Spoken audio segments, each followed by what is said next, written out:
Ndugu Comrade Amos Makalla, nashukuru kwa nafasi hii ya upendeleo wa kipekee. Mwaka jana mwezi Novemba nilirudi Chama cha Mapinduzi.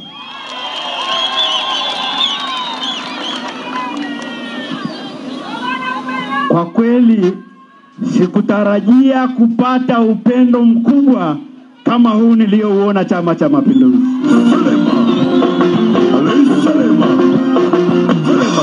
Nimepata ushirikiano mkubwa kutoka kwa mwenyekiti wetu wa mkoa ndugu Daudi Yasini ambao sikuwahi kuona.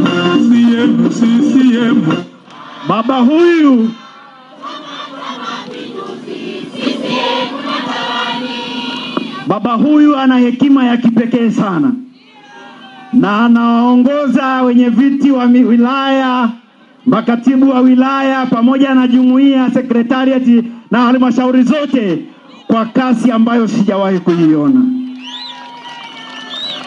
Vile vile nimepata ushirikiano mkubwa kutoka kwa Mneki Salim Asas. Nimepata ushirikiano mkubwa kutoka kwa katibu wetu wa mkoa pamoja na makatibu wa wilaya, Comrade Goha. Nimepata ushirikiano mkubwa kutoka kwa viongozi wa jumuiya. Ninawashukuruni sana. Nimepata ushirikiano mkubwa kwa viongozi wa serikali, akianza kaka yangu pale mkuu wa mkoa na wakuu wote wa wilaya pamoja na Harry James ananipa ushirikiano wa kutosha.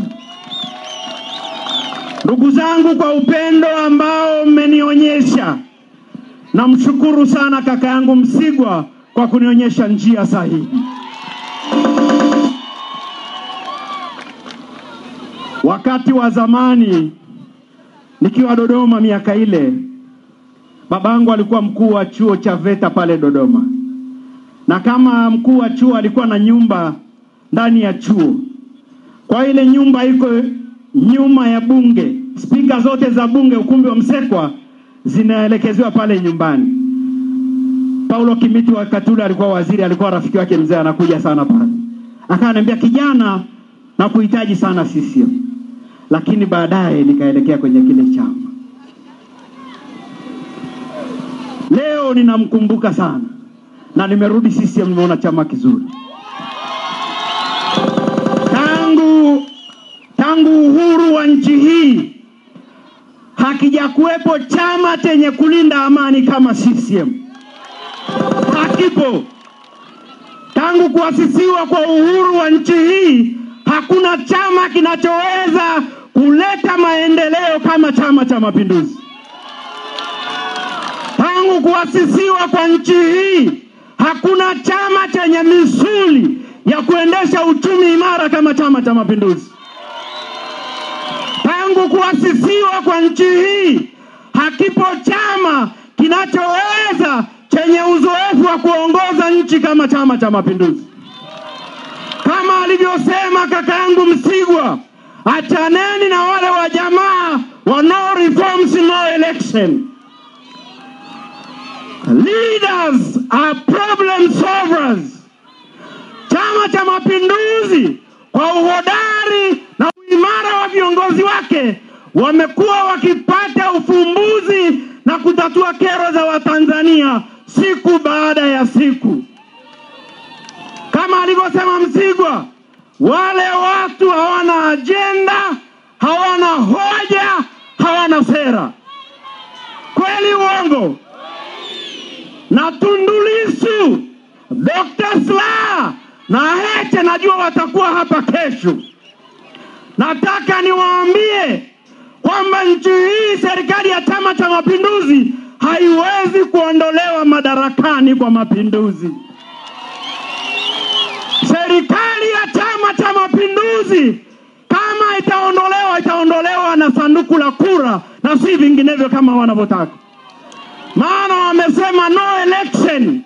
Katiba yetu inasema kila baada ya miaka 5 kutakuwa na uchaguzi mkuu. Sasa wao wamesema mwaka huu hakuna uchaguzi.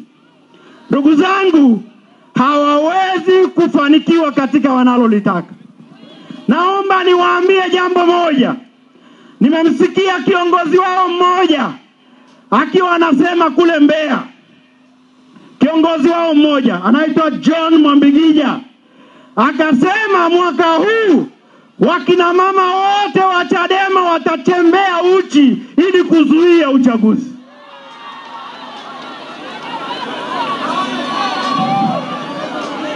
Ninyi wana CCM, kina mama wa Chama cha Mapinduzi, mnaruhusu wamama wa Chadema watembee uchi nchi hii?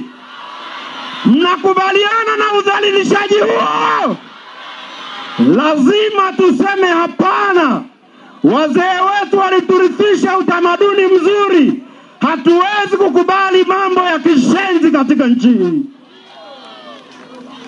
Ndugu zangu, nashukuru sana juzi Mama Chatanda, mwenyekiti wa UWT, ametoa tamko la kulaani matendo maovu aliyofanywa mwenezi wa Bawacha kule Njombe. Namshukuru sana, mpigie makofi Mama Chatanda. Lazima tukatae udhalilishaji katika nchi hii, si ndio? Hatuwezi kuruhusu mambo kama haya. Ndugu zangu, nawashukuru sana. Wale watu hawana sera, hawana ajenda, hawana hoja. Kwa mfano tunamalizia, kila mwaka katika nchi hii, katika sekta ya elimu, watoto wanaomaliza darasa la 7 ni takriban 1,000,000 wanatakiwa waende form 1, si ndio? Sasa chama ambacho kina sera kinaweza kuhakikisha wanafunzi wanaingia form 1? Hawawezi, si ndio? Na miaka 10 ijayo, maana yake kila mwaka nchi hii watakuwa wanaenda form 1 zaidi ya watu 500,000. Sasa hiki chama cha maandamano kitaweza kuwahudumia? Kitaweza kulipa walimu mishahara? Kinaweza kununua madawati? Kinaweza kununua dawa? Kinaweza kujenga barabara? Asanteni sana, Mungu awabariki. Wakimwaga mboga CCM oye! Kwa kuhitimisha, Tanzania iko salama kwenye mikono ya Chama cha Mapinduzi chini ya uongozi wa Dr. Suluhu Hassan. Asanteni sana. Wakimwaga mboga